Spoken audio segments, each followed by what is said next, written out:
guys, welcome back to another video. Today's video is going to be a little bit different, as I'm sure you can see that we are talking about my breast augmentation. I will be answering questions that I received through my Instagram question bubble. I uploaded it last week to my stories, so I got quite a few, and I just wanted to answer some of the most common ones that I usually get. Just for your own knowledge, I am about to be 2 years post-op in February, so I feel like I have so much information, so much knowledge, so much hindsight now to be able to answer these questions for you guys and really give you my true and honest experience, as opposed to what I could have given you maybe a year ago or even more. So I'm really excited. Let's get into it. So let's start off with this one here. Any plans on going bigger? So for people that don't know, I am, I believe, a 32 triple D as of right now. I am wearing just a very, very light lined bra, no push-up or anything. You can tell that they are very full, a lot of upper pole fullness, which is the look that I was going for. And I feel like my surgeon was able to give me the look that I was looking for. With that being said, I did go 630 cc's Saline Overfilled, which sounds very large to begin with. I wouldn't be opposed to going larger in the future, but I am definitely happy with where I'm at right now. Would you pierce your nipples? So I actually got them pierced earlier this year in April. So I did wait quite some time before I did it. It was very much just a, you know what, like, let's just go and do it. So yeah, that's all I'm gonna say about that. Obviously, it doesn't cause any sort of complications. I would definitely recommend, if you're going to do it well after surgery, like well after. Like, I waited over a year before I even considered doing it. Okay, next question is kind of similar. Did you have your nipples pierced before getting them done or after? If after, how long after? So, like I said, definitely after. It was well over a year. 10 out of 10, recommend going that route rather than the reverse, because that's just going to cause you issues. Question, would you ever get expanders? So I'm not sure who sent in this question, and I'm not sure what sort of information they have existing or what kind of research they've done already. Expanders are for people that don't necessarily have enough of a pocket for the size of implant that they want to go. So they kind of start off with like a starter implant. I've heard that there's some implants where the surgeon can actually like expand the implant as time goes on. And if that's what you're talking about, then no, I didn't have to. I was a 34C before surgery, so I did have a lot of existing tissue. A lot of it was bottom heavy. I did end up losing a lot of the fullness up top, hence why I went high profile and overfilled when I had been working out consistently. So the implants definitely filled up the top again, which is what I was looking for. But no, I didn't need expanders. I don't know anybody that did. Typically your surgeon will just give you the largest, depending on what you're going for. The surgeon will tell you which ones or what size to go according to your body shape and weight and, you know, the look that you're going for. So didn't need expanders, didn't ever look into that. Hopefully that answers that question. Silicone or saline? So funny enough, I fully went into my third and final consult, which ended up being with the surgeon that I chose, thinking that I was going silicone over the muscle, through the breast fold, and I don't think I had a CC down yet, but that's what I went into. And he was like, okay, but And then we ended up going overfilled saline underneath the muscle through the armpit. So very different from what my research had led me to versus what I ended up getting. So I cannot stress enough that you go and talk to multiple surgeons, you find the person that you're the most comfortable with, do your own research, but don't necessarily go looking for girls and what their specific information is. Like I said, I didn't necessarily have a CC range down. I went to 2 other consults before I had gone to the surgeon that I ended up going with, and none of them really told me what CCs they were thinking. But also looking at girls on the internet, finding girls that have had the surgery, the CCs range so much, and you don't necessarily know what weight they are, how tall they are, what their measurements were beforehand versus what they are now. So that changes a lot. You don't necessarily have to go as large as me to get the same effect or the same outcome. And I didn't realize that until after surgery. So that is something that I preach to everybody that approaches me, is that don't get fixated on what other girls are getting, what CCs they're getting, what kind of implants they're getting. You talk to your surgeon or surgeons, bring them your inspiration, and they will tell you what you need in order to get that result. That's it. Case closed. I said what I said. Did you want the fake look? Yes. That was one of the big factors in the size that I went, what kind of implant I went with, especially the surgeon that I ended up choosing.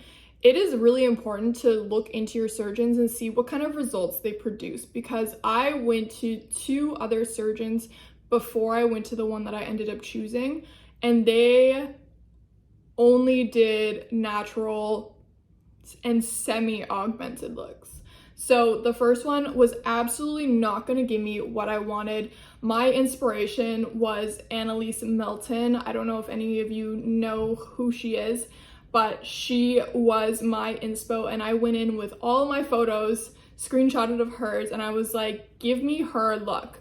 And the first consult that I went to, they were like, I don't want to know what you want to go with or what you want to look like. I'm going to show you what I'm going to give you.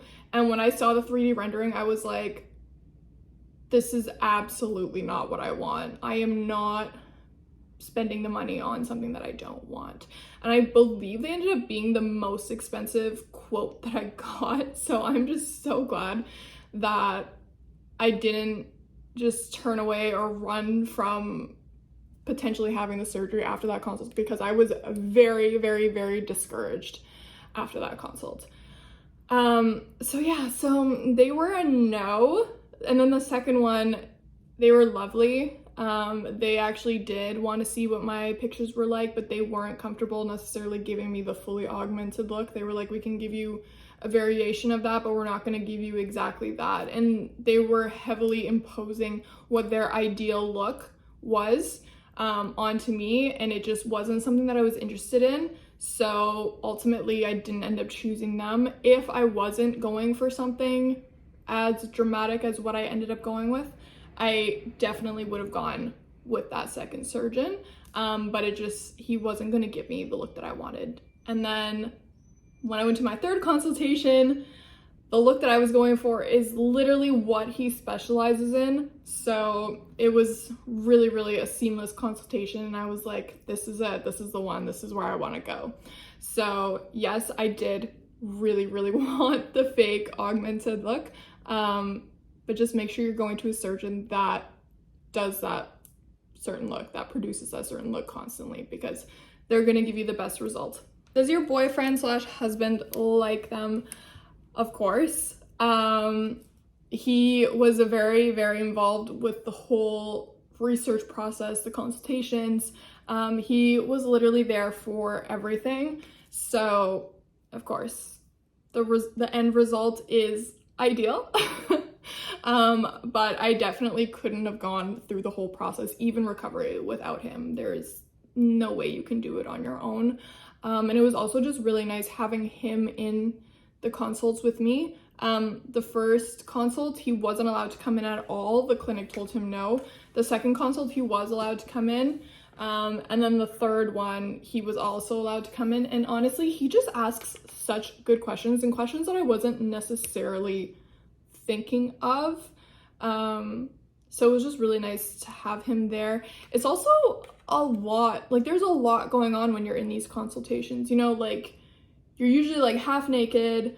They're taking all these pictures, asking you all these questions and whatever, and you're just so caught up in everything. So it's nice to have somebody that's like not necessarily going through it, but they're just kind of there watching, and being able to formulate, you know, good questions that you're not necessarily thinking of while your top is off. So yeah, no, he loves the end result. I love the end result. And yeah. Saline or silicone, cost, downtime, working out, post-op. So cost-wise, every surgeon is different. Because I went saline, and also a lot of surgeons don't use saline anymore. The surgeon that I went with, he does like 50% silicone, 50% saline. But everybody else that I saw, they strictly only did silicone. So I thought that was really interesting, but I don't regret choosing saline at all. I think it's also the safest option, because it's just salt water. There's no, although the exterior of the implant is silicone, it's not full of silicone. So that's not to deter anybody from getting silicone. I'm just letting you know. Saline was the best option for me and what I wanted to go for, and I have no regrets for that. With that being said, saline tends to be cheaper than silicone implants. So I paid under $10,000 Canadian in total for my entire surgery and everything that I kind of needed afterwards. But that cost ended up being a lot less than what the other two surgeons that I spoke to, which kind of reflects the fact that they only use silicone, hence why they were more expensive. So I don't know what my surgeon would have quoted me if I was going silicone. I don't remember. Obviously, that was almost 2 years ago. I don't have the paperwork anymore. But it was under $10,000. I'm from the city, so I didn't have to stay in a hotel. It was easy to get back and forth from the OR back home. It was only like a 30-minute drive. So costs were relatively low on that end. There weren't too many prescriptions that I had to take, so that was also really nice. But yeah, definitely under 10K for me, but it does range quite a bit depending on where you live, you know, what kind of travel arrangements you need to make, the surgeon, whatnot. Downtime, I know you can't do anything physical for at least 6 to 8 weeks, but your surgeon will obviously advise you as you go along in your recovery. I know you can't pick anything up, you can't lift your arms like literally higher than this for a very, very long time. So do prepare yourself to be just kind of hanging out for a couple weeks. I did end up going back to work, I think, after 3 days. At the time, I was working from home, so it wasn't a huge deal. I was still in a lot of pain, which I will say, I think I was in a lot more pain than most of the girls that I befriended, that also had their surgeries done by the same surgeon and whatnot. I'm not sure if that's just because I went through the armpit or the size of implant. I have no idea. But I was in a lot of pain. I think the first 4 days were the absolute worst. I was completely regretting my decision. It was a lot. So that sucked. The first week definitely wasn't great. It was awful. But after that, things got a lot better. I had one of those bandages that like kind of push the implants down. And not everybody gets one of these. I didn't know that. But my surgeon gave me one. like I woke up with it on me. And at my 1 week post-op, he gave me the option if I wanted to continue wearing it or not. I decided not to because I was just so uncomfortable. It was just rubbing on my armpits, and because I had the incision in my armpits, it was just really uncomfortable. So I took that off like right away. But yeah, be prepared to be like definitely like out of commission for at least a week, and then you physically can't do anything for at least 8 weeks. You can go on walks and whatnot, but nothing strenuous, like nothing to do with like lifting or anything. What factors went into choosing saline? I love my salines and wanted a tiny scar. So like I said, I didn't necessarily think I was gonna go saline, especially after my first 2 consults with them being like, oh no, we don't use saline anymore. So I just didn't think that was a thing. But saline was gonna give me the gold like look that I wanted at the end of the day. You also have the ability to overfill saline. So sometimes you find with silicone implants, you can see rippling, especially on women that have thinner skin, or are going to be stretching out their skin a lot more with the implant. So you actually like really see the shape of the implant, and sometimes you can see the rippling of the silicone. I didn't want that. I wasn't sure because of the size that I was going. I really just wanted to minimize the risk of that happening. So we overfilled saline. Obviously, it's like blowing up a balloon. The more air that's in the balloon, the smoother it gets.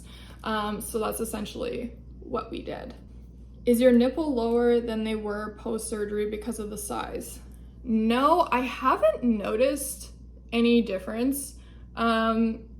In that sense, I think what also helps is the fact that I had a lot of tissue underneath. Like a lot of my breast tissue, natural tissue, was at the bottom. So the implants they're under my muscle, but they're sitting on top of the breast tissue. So it didn't necessarily change the positioning of anything. Next question is, you look fantastic. Just curious if there's anything that you regret about your breast augmentation. I don't regret anything from it. I still love them. Although sometimes and this is, I think, across the board with anybody that's had the surgery, I think sometimes they get annoying, and it's more so like when you're laying down, especially for the girls that have them underneath the muscle. I feel like when you lay down, your muscles pull the implants like up, and it's so annoying. Like you just like want to just like push them back down. You're like, okay, I don't need them like in my throat, but don't let that deter you from getting them. They're still amazing, but yeah, just sometimes they can just be annoying because they're in the way. Or if you've gone up significantly in size, sometimes your clothes don't fit the same way. There's certain fabrics that I kind of stay away from, or tops that I kind of stay away from, just because they're too structured, and I just know that I won't be able to, you know, find a top that's large enough up here, but still like small around my waist. But yeah, no, there's no regrets. I think the only time I really regretted it was those first 4 days of recovery. But yeah, no regrets. How has life changed for you since your boob job? Yeah, nothing really changed for me, life-wise. I didn't get the surgery to be able to do certain things, or get into certain things. I really just did it for myself, and, you know, just trying to be the best version of myself and feel good. Obviously, I'm not trying to say that plastic surgery is the only way to, you know, better yourself or feel good about yourself. That's not the case at all. It was just something that I became insecure about after working out for an extended amount of time, and I just, you know, that was an option, and I looked into it and realized that this was something that I did want to pursue, and I went and did it, and that was it. You looked great before the augmentation. Why did you do it, and why so big? So similar to what I had just said, I was feeling insecure about the upper pole fullness that I had lost after working out. And I didn't lose any weight, I just lost the fullness. And actually, it was funny, well before I even debated on doing this surgery. I used to work out my chest a lot, and I actually found that focusing on my chest actually did lift the muscles and the tissue up. So it's not going to give you what an augmentation can do, but it'll definitely give you a subtle lift if you do start to focus more on building out your chest, specifically women. Size, I didn't go into my consultation being like, oh, I need to be like this certain size. I was already a 34C. It's not like I didn't have anything before.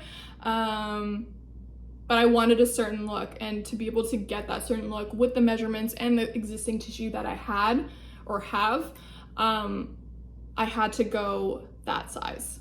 How was the consultation process? Oh my God, I love this question. If you follow me on TikTok, I used to talk a lot about my surgery within like that first year of me going through recovery. The consultation process was awful. The first consultation that I ever went to, the clinic was run by all women, and that was the reason why my fiance wasn't allowed to come into consults with me. They were like, oh, this is a sacred time. We don't want to have any male, influence on what you're deciding, and blah, blah, blah, all this stuff, all literal garbage. So yeah, I was quickly turned off by that place. And they also didn't care to see what my inspiration was, what I was going for. They essentially just kind of showed me a picture of what I would look like if I went with them, and they were like, yeah, are we comparing like apples to oranges, and I was like, no. So that was literally awful. I was definitely reconsidering the whole surgery because of that one consult, especially because a lot of them you have to pay. So to pay $150, $175 to talk to a surgeon that also wasn't the head surgeon in that clinic, by the way. Yeah, it was just really, really bad. And the lady that, I guess she was like the client coordinator and whatnot, she was the one that ended up giving me the invoice, and I literally looked at the invoice and I was like, you guys are literally crazy people. Like, this is insane. I probably have it somewhere, but I remember the quote just being like ridiculous, and I was like, there's no way that I'm paying you guys this money after this consult and after the fact that you told me that you're not going to give me what I'm looking for. So good luck to you. Second consultation, the team was really, really nice. The surgeon was like in there from the very beginning. You'll find that some consultations, you're only talking to like the client coordinator. You're not necessarily talking to the surgeon, or you talk to the surgeon for like maybe like 5-10 minutes towards the end. The second consultation, the surgeon was in there the whole time. I didn't even realize he was the surgeon until he was like, oh yeah, so hi, I'm by the way. And I'm like, oh, okay, perfect. Love that you're here. Love that you're hearing the whole story, because you're gonna tell somebody your like whole story and what you want, whatever, and then the surgeon's gonna come in and they're gonna literally ask you the same exact question and you're gonna have to repeat yourself. So it was nice that I didn't have to do that a second time. But like I said, they were lovely. They wanted to see what I wanted.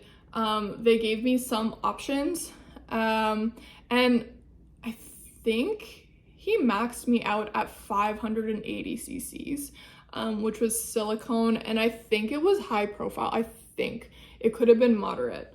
But yeah, it just like, he didn't want to give me like the super round look. Like, he didn't want to give me like the super like upper pole fullness. He was like, oh, it looks better if there's like a subtle like slope or whatever. And like I said earlier, like I would have chosen him if I was looking for that look, but I wasn't. So I was kind of iffy, but I definitely like, I got good vibes from that clinic. I would recommend somebody speaking to that clinic. If somebody had asked me, I would definitely recommend that clinic over the first one that I went to. But they just like, they weren't going to give me the exact look that I wanted. So obviously that was that. And then I think I had like a month or so in between the second consult and the third consult because I wasn't necessarily sure if I wanted to go with the surgeon that I ended up picking, simply because there had been some articles that had come out about him and his clinic, and initially I was turned off, but I had spoken to a girl that had the surgery by him and at that clinic and whatnot, and she's like, honestly, she's like, yeah, okay, some stuff kind of happened there, but he does really good work and he's gonna give you the look that you want. Like, that's what he does. So if that's the look you're going for, you should probably go talk to him. So I ended up just making the consultation. I waited about a month to get in, went in, and I spoke to his head nurse there. She was absolutely lovely. I didn't meet the surgeon that day, but she was so helpful and so knowledgeable, and I felt so comfortable talking to her. She honestly felt like another mom, and she was like, you know, I want you to get what you want, and I want you to look the way that you want to look, but I'm just going to help you do it the safest way possible. And that made all the difference. I tried on so many implants. They had sports bras where you could just like literally shove the implants in, t-shirts so that you could see like what it would look like. I felt like that was like a weird process. It was kind of helpful, kind of wasn't. Honestly, you're really not gonna know what it's gonna feel like until they're like in your body.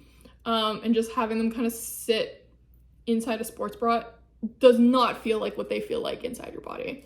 So it was nice to kind of imagine if your skin was like over top of them, but I don't know, I feel like it didn't really do much for me. But yeah, after that consultation, I think I had to put down a deposit.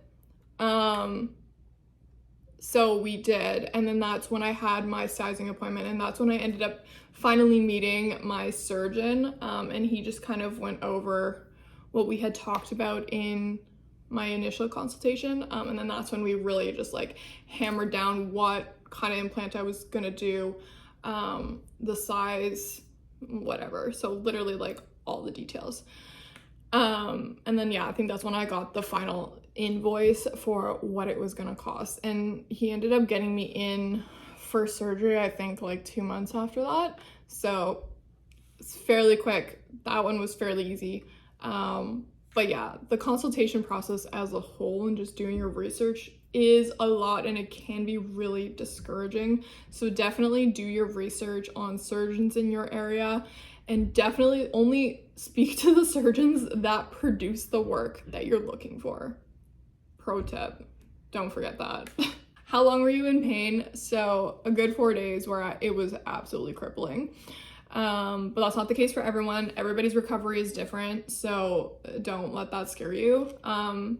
They taught me up on the pain medications that I was on, and it definitely made me feel more comfortable. But yeah, I was only supposed to be on those pain medications for 2 days, but I ended up doing a full 4 because I couldn't. But yeah, you're gonna be sore. The first week is gonna suck. You have to lay on your back. Like, you have to sleep on your back for like at least 6 weeks. And I'm a side sleeper, so that was terrible. Like, your back is sore. Because I went through my armpits, my right arm was really sore. So I had to take muscle relaxants to help like relax the muscles. Yeah, I would say you're probably gonna be in pain for a good week. And then after that, it's just soreness. How long does your implants last? When will you switch out your implants for new ones? So people ask this a lot, but as long as your implants are in good shape and they're not causing you any issues or whatever, they can last you a very, very long time. Like, unless I decide to go larger, like, these are probably good, like 15, 20 years. So not anytime soon unless I'm doing an upgrade.